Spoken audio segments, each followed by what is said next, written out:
hippies y vicencos, ¿qué tal? Bueno, en el vídeo de hoy aún no sé muy bien cómo lo voy a titular, pero bueno, seguro que estaréis pensando que tiene que ver una cosa con la otra.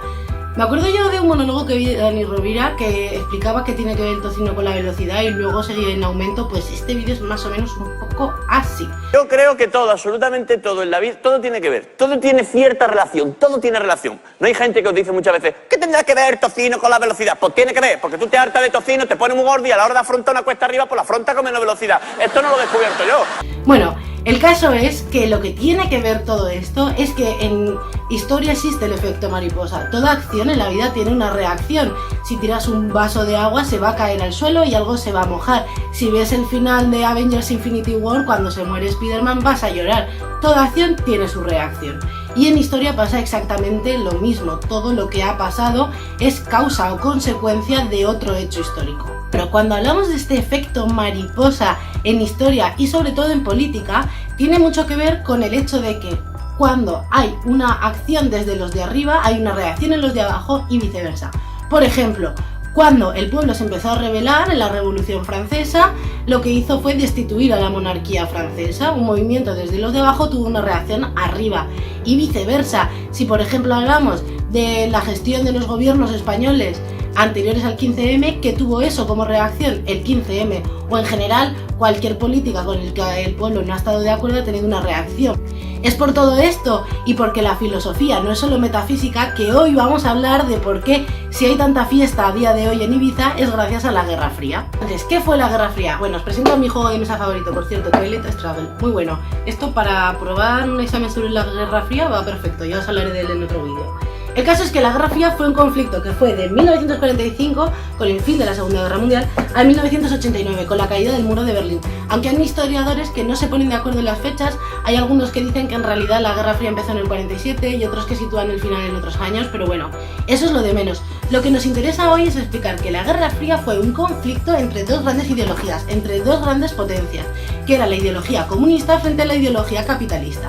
Y cada una de estas estaba representada por los dos países que en aquel entonces partían el bacalao, siendo el bacalao del mundo, que eran Estados Unidos y la URSS o Unión de Repúblicas Socialistas Soviéticas, lo que hoy conocemos como Rusia. Entonces estas dos potencias se enfrentaron, pero como un profesor mío decía, se enfrentaron sin llegar ni pegarse un tiro el uno al otro en ningún momento. A ver, que si en realidad nos ponemos exquisitos nos podemos ir más atrás, que estoy hablando de que la causa es la Guerra Fría, pero bueno, la causa de la Guerra Fría es la Segunda Guerra Mundial, y a su vez la causa de la Segunda Guerra Mundial es cómo se hicieron los tratados en la Primera Guerra Mundial.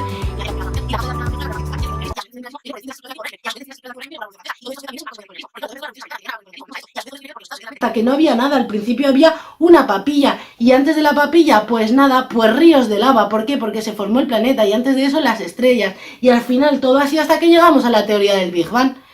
Pero vamos, que nos quedamos con la Guerra Fría porque nos pilla más cerca.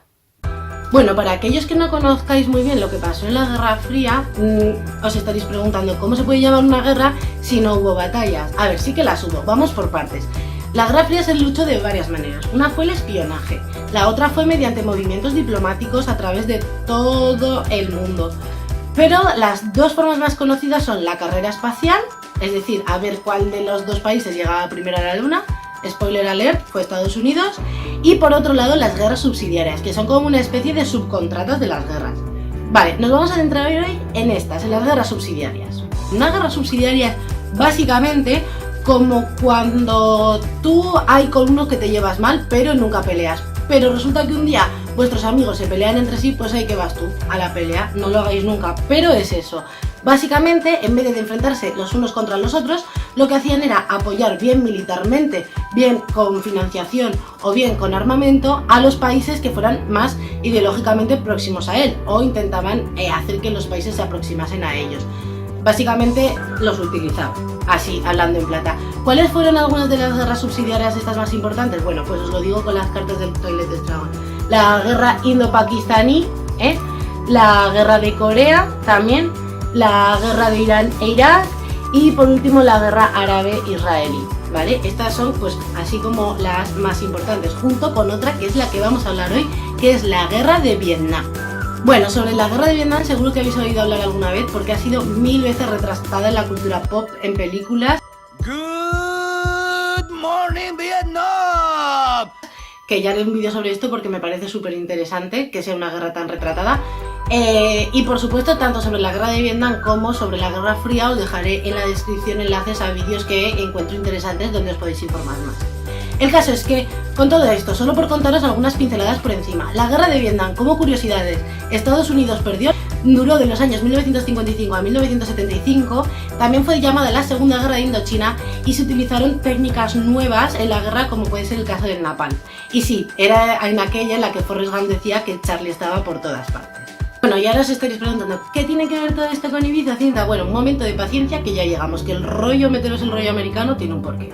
Vale, además de todo este sentimiento belicista por parte de Estados Unidos, belicista quiere decir que quiere mucho la guerra, además de todo esto, en las administraciones de aquella época, administraciones, es decir, los presidentes del gobierno, tendían mucho a ser republicanos y muy de derechas, muy conservadores.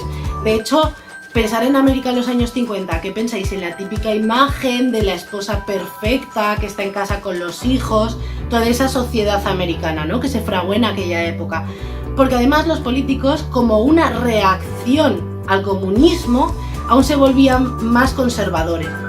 En este sentido, contaros simplemente por encima lo que fue el macartismo o la caza de brujas, ¿vale? Que durante los años 50 básicamente se llevó a cabo una persecución de todos aquellos que tuvieran ideologías comunistas, entre ellos gente de Hollywood como por ejemplo Charles Chaplin. Para explicaros mejor lo que es todo este ambiente conservador que había en Estados Unidos, para que os hagáis una idea, durante los años 53 a 61 el presidente de Estados Unidos fue Eisenhower, que era un republicano de Texas, que es como decir que es un español al que su destino de vacaciones favorito es el Valle de los Caídos. Y además su vicepresidente era Nixon, que Nixon se lleva muy bien con Trump, ¿vale? O sea, son amiguetes de ideas, ese es el nivel. El caso es que en el año 61 deja de ser presidente Eisenhower. Como podéis pensar, ante esta administración tan conservadora hubo una reacción. Eso, sumado a que en el año 61 se cambió de presidente por Kennedy, que cambió una mentalidad mucho más abierta, hizo el caldo de cultivo perfecto para que a principios de los 60 naciese en Estados Unidos un movimiento contracultural, que fue el movimiento hippie.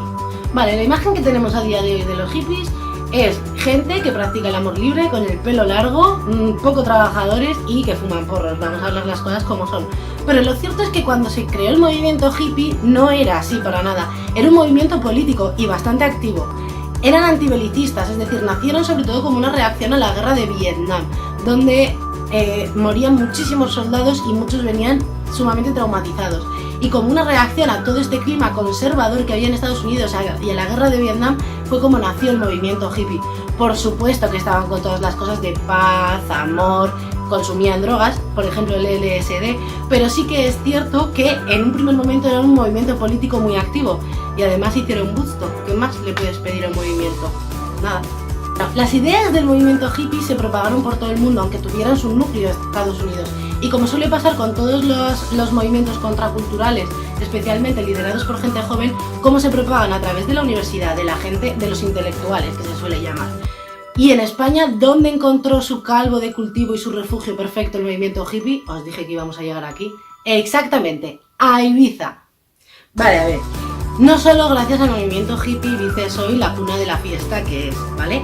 Si a mí me preguntas, ¿cuál crees tú que es el español más importante de la historia de España y al que te gustaría parecerte de mayor? No lo dudo en un momento. La respuesta es Antonio Escotado. Antonio Escotado es el que hizo que en Ibiza ahora haya la fiesta que hay. Pero vamos a explicar quién es Antonio Escotado. Bueno, Antonio Escotado ahora mismo es un señor de 77 años que este año pasado salió en el programa de Risto Mejide y le preguntó Risto Mejide: ¿vas ahora mismo drogado? Y él dijo: sí, voy muy drogado, yo me drogo todos los días. Y a mí, oye, me parece una cosa fantástica. Y no por hacer apología de las drogas, ni muchísimo menos, nadie debería de drogarse. Pero sí que es cierto que me parece fantástico que un tío de 77 años pueda ir a un programa de emisión nacional con tantísima audiencia y decir: oye, sí, pues es que voy muy drogado, pero yo soy Antonio Escotado, que no os lo he dicho, pero es uno de los filósofos más importantes de España. Y puede decir: oye, yo aquí vengo súper drogado, pero no pasa nada, no me puedes decir nada, porque soy Antonio Escotado. Para deciros que Antonio Escotado tiene dos libros muy importantes, que es Los enemigos del comercio y, por lo que os he dicho al principio del vídeo, que la filosofía no es solo metafísica, tiene un libro que se titula Historia General de las Drogas. Y sí, cuenta cada droga, su historia, sus efectos y todo. Pero el caso es que Antonio Escotado era un joven filósofo que se fue a Ibiza para vivir el movimiento hippie. Y allí encuentra una casa antigua donde decide alquilarla. Y allí abre una especie de pseudo discoteca, pero en realidad era más una casa para reunirse con sus amigos hippies y sí, practicar el amor libre y drogarse y todas estas cosas. Y repito que este vídeo no es una apología a las drogas, solo cuento las cosas como son, ¿vale? No os droguéis, nunca, jamás. Drogas no, zumitos sí. Es que este sitio de reunión con los amigos se llamó en un principio el Taller del Olvido, pero con el tiempo Escotado prefirió dejarle una sola palabra que realmente pudiese reflejar esta idea, y la palabra fue amnesia, y fue la primera gran discoteca de Ibiza, que por cierto hoy todavía sigue en funcionamiento. Y así fue como nació la fiesta que hay ahora en Ibiza. Y hasta aquí el vídeo de hoy, pero antes de acabar seguro que hay algunos que están pensando que hay cosas que he explicado muy poco, que todas las explicaciones han sido muy vagas y que he ido por todos los hechos de puntilla. Y tienen toda la razón del mundo, porque yo en este vídeo no pretendía ni explicar la Guerra Fría, ni explicar el macartismo, ni explicar la Guerra de Vietnam, ni nada de eso. Ni siquiera pretendía explicar el movimiento hippie. Lo que pretendía era abriros los ojos a decir, cualquier cosa que pasa hoy en día, hasta irnos de fiesta, tiene un porqué histórico, y seguramente es algo que no lo hayas pensado. Y a lo mejor saber de dónde vienen las cosas que tenemos ahora nos ayuda a entenderlas muchísimo mejor e incluso a disfrutarlas más. Y por eso es importante saber historia, por eso es importante no estudiar un tocho de historia así, pero sí conocer una cultura básica que te ayuda a saber de dónde viene todo, conocer la historia y, como se suele decir, para no repetirla. Bueno, y ahora sí, esto es todo por el día de hoy. Si os ha gustado el vídeo, dadle a like, suscribiros, dejarme un comentario sobre qué os ha parecido la historia. Si tenéis alguna más relación de estas, de qué tiene que ver el tocino con la velocidad, y si os ocurre alguna, dejadla también en los comentarios, que me encantará leerla. Y bueno, nos vemos hasta la próxima. ¡Adiós!